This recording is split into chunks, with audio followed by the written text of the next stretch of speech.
Hi friends, welcome to Annam's World. இன்னைக்கு இந்த வீடியோவில் இஞ்சி பூண்டு பேஸ்ட்டு வீட்லேயே எப்படி செய்யலான்னு பார்ப்போம். இதுக்கு தேவையான பொருள்லாம் ரொம்ப சிம்பிள் தான். இஞ்சியும் பூண்டு ரெண்டு மாத்திரம்தான். எங்கள் ப்ராடக்ட்ஸ் எல்லாம் யூடியூப்பில் கமெண்ட்ஸ்க்கு கீழே வந்துட்டுருக்கு. அதில் போய் கிளிக் பண்ணிங்கன்னா அதோட ரேட்டு டீட்டெயில்ஸ் எல்லாமே இருக்கும். அதை கிளிக் பண்ணி நீங்கள் வேணுங்கிற பொருளை ஆர்டர் பண்ணி வாங்கிக்கலாம். இஞ்சி பூண்டு பேஸ்ட்டை அரைச்சி வச்சுக்கிட்டோம்னாலே பாதி சமையல் முடிஞ்ச மாதிரி தான். நான் எப்போவுமே இஞ்சியும் பூண்டும் கரெக்டு ஒரே அளவு எடுத்துக்குவேன். கப்பில் எடுத்தாலும் அதே அளவு எடுத்துக்குவேன், கிராமில் எடுத்தாலும் அதே அளவு எடுத்துக்குவேன். இப்போ இது 100 கிராம் பூண்டு எடுத்திருக்கேன், 100 கிராம் இஞ்சி. இப்போ இஞ்சியை தோல் சீவிட்டு அப்படியே அரைச்சிக்கணும். பாருங்கள், இஞ்சியை கத்தியில் தோல் சீவுறதை விட இந்த மாதிரி ஸ்பூனில் சீவினோன்னா நல்ல ஈஸியாக டக்குன்னு தோல் வந்துடும். பாருங்கள், நம்ம கத்தியில் சீவினா கூட அந்த இஞ்சி எல்லாமே வேஸ்ட் ஆகிடும். பாருங்கள், ஈஸியாக வருது. இந்த மாதிரி தோல் சீவி இஞ்சியை எடுத்து வச்சுக்கலாம்.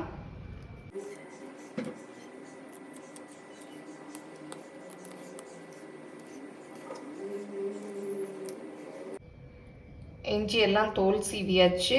இதெல்லாம் சின்ன சின்ன பீசஸாக நறுக்கிட்டால் தான் மிக்சியில் அடிப்படும், இல்லாட்டி அப்படியே கட்டியாக இருக்கும். அதனால் அரைப்படுற அளவுக்கு சின்ன சின்ன பீசஸாக கட் பண்ணிக்கணும். ரொம்ப க்யூபாலாம் கட் பண்ணிடாதீங்க. இந்த மாதிரி நீள நீளமாக கட் பண்ணிக்கிட்டால் தான் நல்லா அரைப்படும்.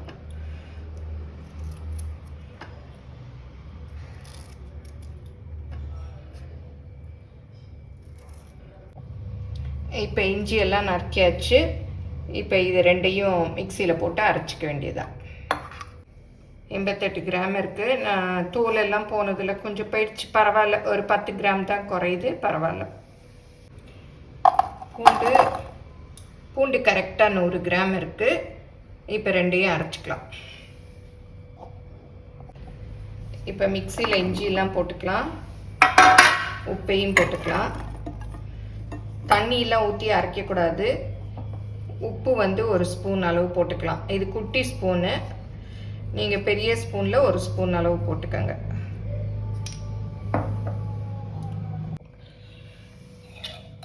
அப்புறம் சமையலுக்கு யூஸ் பண்ணுற எண்ணெய், அது ஒரு 2 ஸ்பூன் அளவு. இது அரை ஸ்பூன் அளவு இருக்கும், அதனால் 4 ஸ்பூன் அளவு ஊற்றுறேன். ஏன்னா இது ரெண்டும் தான் ப்ரிசர்வேட்டிவ். இப்போ நல்லா அரைச்சாச்சு. இதை இந்த பாட்டில் அப்படியே ஸ்டோர் பண்ணி வச்சுக்கலாம்.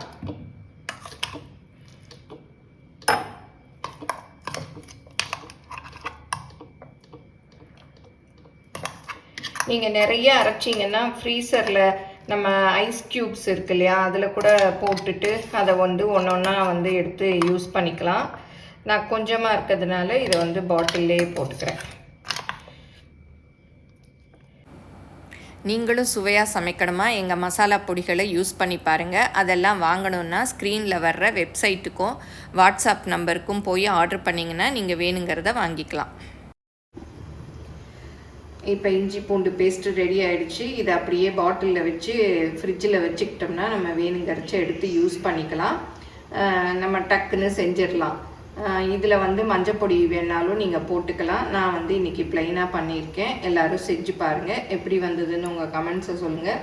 பிடிச்சிருந்தால் லைக் பண்ணுங்கள். எங்கள் சேனலை மறக்காமல் சப்ஸ்கிரைப் பண்ணுங்கள். தேங்க்யூ.